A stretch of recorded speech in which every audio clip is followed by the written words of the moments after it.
तजावजात के खिलाफ जिला इंतजामिया भरपूर अंदाज में मुतहरक। असिस्टेंट कमिश्नर बकर, मेहताब अहमद खान और इंचार्ज पीरा फोर्स मार सजाद अहमद की क़यादत में चक नंबर 49 पर तजावजात के खिलाफ कार्रवाई करते हुए सड़क पर कायम गैर कानूनी तामीरात को भारी मशीन की मदद से गिरा दिया गया। इस मौके पर असिस्टेंट कमिश्नर मेहताब अहमद खान और इंचार्ज पीरा फोर्स मार सजाद अहमद की जानिब से वाज़ेह हदायत जारी की गई कि मज़कूरा इलाके में दीगर तैयार कर तमाम गैर कानूनी तामीरात को 7 यौम के अंदर आज खुद खत्म कर दिया जाए। बसूरत दीगर जिले इंतजामिया और पीरा फोर्स की जानिब से बड़े पैमाने पर क्रैकडाउन शुरू कर दिया जाएगा। सरकारी अराजी पर नाजायज कब्जात किसी सूरत बर्दाश्त नहीं किए जाएंगे और अवामी रास्तों को खुला रखने के लिए तजावजात के खिलाफ बिला इम्तियाज कार्रवाई का अमल तसलसल के साथ जारी रखा जाएगा। असिस्टेंट कमिश्नर मेहताब अहमद खान ने कहा कि जिले इंतजामिया शहरी सहूलियात में रुकावट डालने वाले हर गैर कानूनी तामीर को हटाकर शहर को साफ, कुशाद और मुनज़्ज़म बनाने के लिए पुरअज़्म है। अब तक के लिए इतना ही।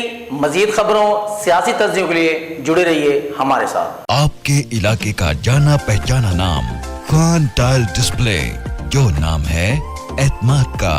हमारे पास सैनिटरी का मुकम्मल सामान बेहतरीन और आला क्वालिटी में दस्तयाब है। Khan tile display, proprietor Dilawar Khan, Dulla Khan, Umar Farooq road, बकर।